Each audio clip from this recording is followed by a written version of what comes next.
Hello guys, it's JohnnyTime and welcome to another smart contract hacking guide. In today's video, we're gonna tackle the 8th challenge in Damn Vulnerable DeFi version 4 with Foundry. The challenge name is Puppet. This is a very interesting challenge that will teach us about flash loan attacks and how to manipulate AMMs and decentralized exchanges Oracle prices. So without further ado, let's get started.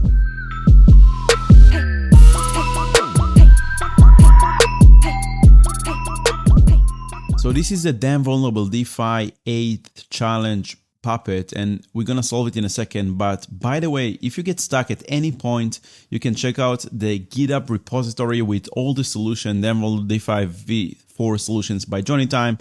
Feel free to leave a star, to fork, to watch it, and all the solutions are there with the documentation and everything. Also, we have the full playlist in the YouTube channel with all the solutions. There is a lending pool where users can borrow Damn Valuable tokens, DVTs. To do so, they first need to deposit twice the borrow amount in ETH as collateral.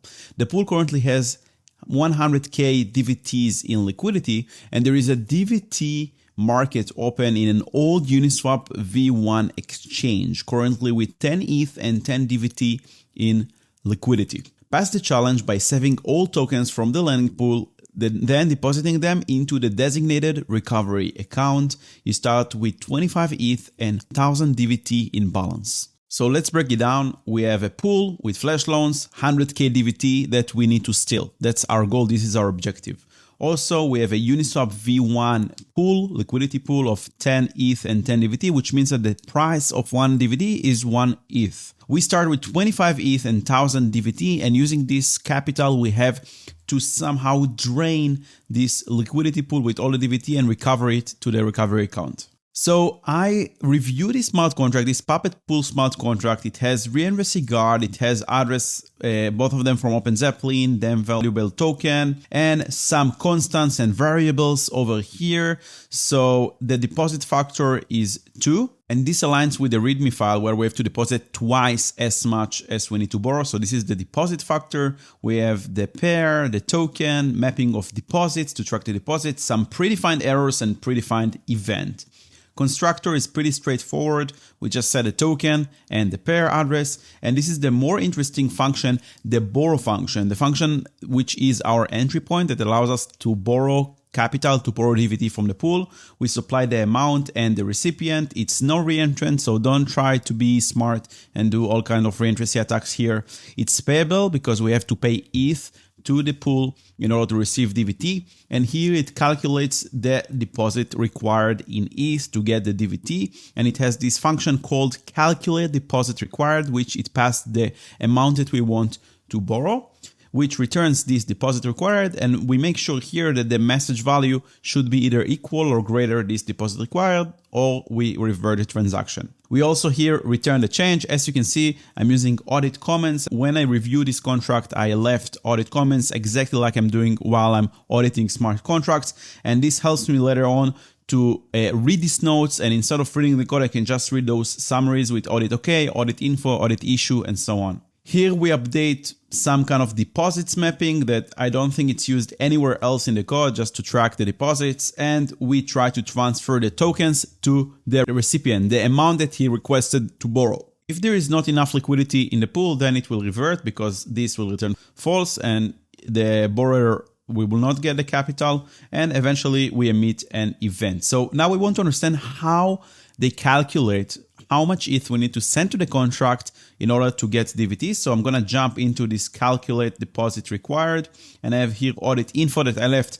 Deposit required is the borrowed requested, how many DVT we want to borrow, multiplied by the price of DVT to ETH, multiplied by 2 because we have the factor of 2, which means that we have collateral ratio, term from lending pools, of 50%. So we can borrow only $0.50 for every dollar that we deposit. And here I wrote also an example. If the price is 2 and want to borrow is 10, then deposit that required is 40, right? Because we want to borrow 10, so we multiply it by the price, which is 2, and then by the factor, which is 2. So we need to deposit 40 ETH in order to borrow 10 DVT if the price is 2, like 1 DVT equals 2 ETH. And this function determines the price using this other function that's called compute oracle price. Let's take a look at this one. And also here I left comment.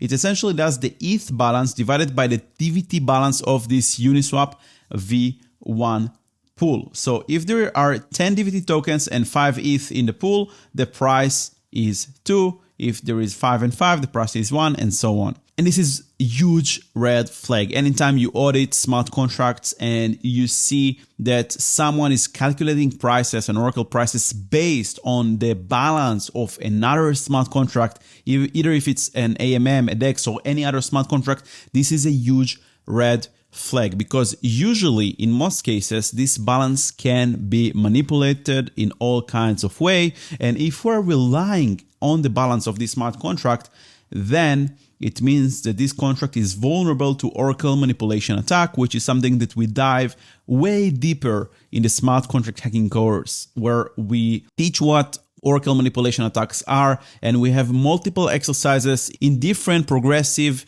difficulty level where you are gonna break oracle manipulation vulnerable contracts. I know that at this point you might think you lack some technical knowledge to understand all of this with ease. That's exactly why I created this smart contract hacking course.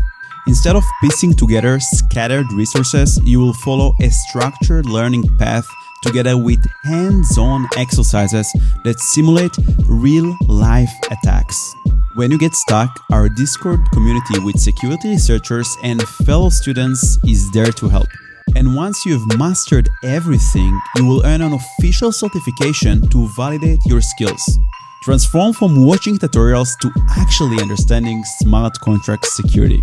Visit our website to start your journey today. And another small thing to note here, that we multiply here the number by 10 in the power of 18 in order to prevent precision and rounding down errors, because if the balance of ETH is smaller than the balance of DVT, then this whole thing is going to round down to 0. So now that you understand how the oracle mechanism works and we have an idea of how to exploit it, we want to see how we can actually do that and come up with a plan. So let's try to understand how the Uniswap liquidity pool works. And I prepared a diagram, the following diagram for you. So the liquidity pool in Uniswap, the exchange, has 10 ETH and 10 DVT, which means that the price of 1 DVT is 1 ETH in the beginning, the initial state. Then users can buy and sell DVT tokens to this pool. So if you buy DVT tokens, you send ETH to the pool and you take DVT tokens. And if you sell, you do the opposite thing. You send DVT tokens to the pool and you get ETH.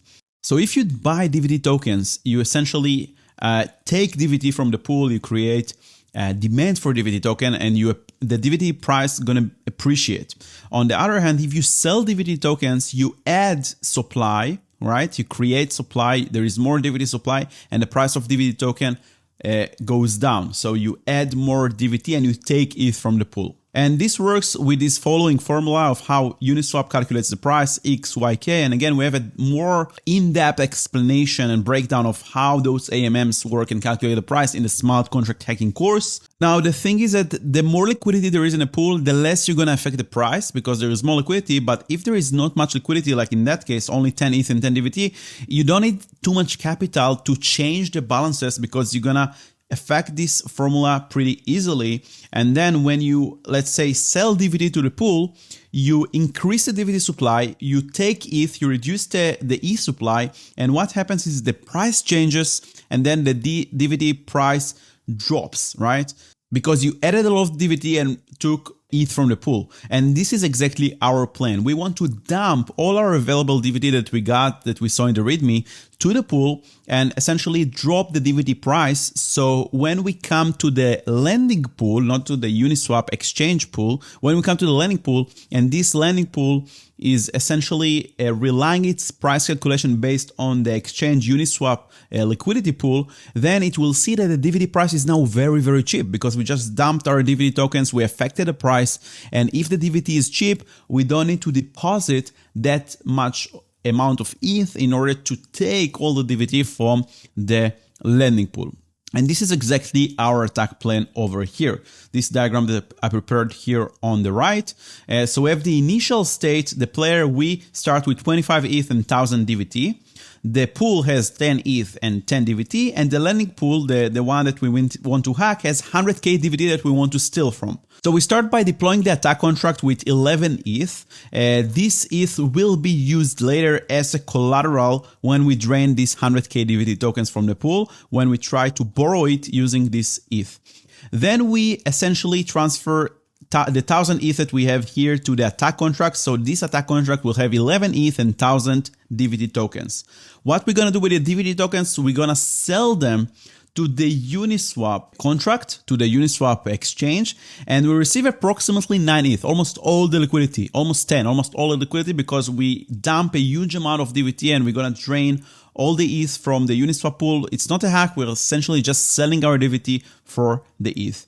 Now, what we do right now, we took all the ETH and we added a lot of DVT to the pool, and it essentially means that now DVT is very cheap. We dump the price of DVT, and when the lending pool is checking the price here against this exchange, this Uniswap exchange, it sees that the DVT price drops and we can borrow all the DVT from the lending pool with a minimum amount of ETH, and 20 ETH is going to be enough to get these 100k DVT tokens. So now that we have an attack plan, let's go to the implementation. I'm going back here to the test file, and I created here on the bottom this AttackPuppet malicious smart contract, which has the token, the pool, the Uniswap exchange, and the recovery account. I set everything here in the constructor, and I have this start function that initially initiates the attack. And I'm just implementing here exactly what is going on in my diagram. So this is the following diagram over here.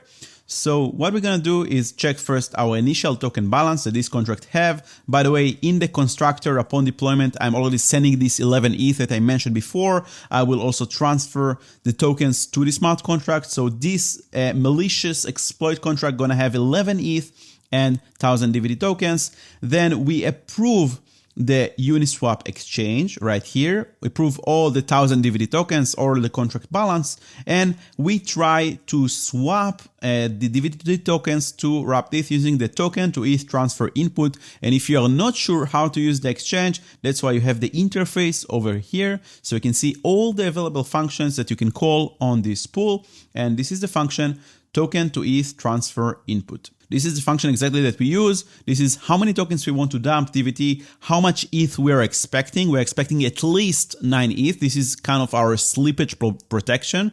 If we're not getting 9 ETH, we will revert the transaction. And once we dump the DVT tokens, we already manipulated the Oracle price. So all we have to do is now to borrow all the DVT tokens, right? All the balance of the pool, all the 100k tokens, and 20 ETH is going to be enough because we manipulated the Oracle price. And we added this receive function. So once we sell the DVT tokens to the exchange and get the ETH, this contract will be able to receive the ETH. Because remember, we are sending 11 ETH in the constructor and we're getting approximately 9 to 10 ETH in this swap. So we have in total around 20 ETH, which we send to the pool to get the DVT tokens. And all we have to do in our test is just to deploy the AttackPuppet contract that we just created with all the parameters right here, with the ETH in balance, the 11 ETH we're sending in the deployment, 11 ETH to the contract, pass all the parameters, then transfer the DVT tokens, the 1000 DVT tokens that we want to dump to this contract, call the start function, and that's supposed to be enough. Because at the end here, we borrow all the tokens directly to the recovery account. So it means that the recovery account is going to have all the balance of the DVT tokens. So when these assertions will happen, then this will be correct because we only sent one transaction. And this will be correct because the pool will be drained from the DVT tokens. And this will be correct because we sent all the token balance to the recovery account. So all we have to do now is run forge test match path with the Puppet test file and click enter. And we did it, all the tests passed, which means that we were able to complete the 8th Damn Vulnerable DeFi version 4 challenge Puppet. If you enjoyed this video, smash that like button, subscribe for more awesome content. And if you have any questions, ask them in the comment section below. Thank you, and I will see you in the next one.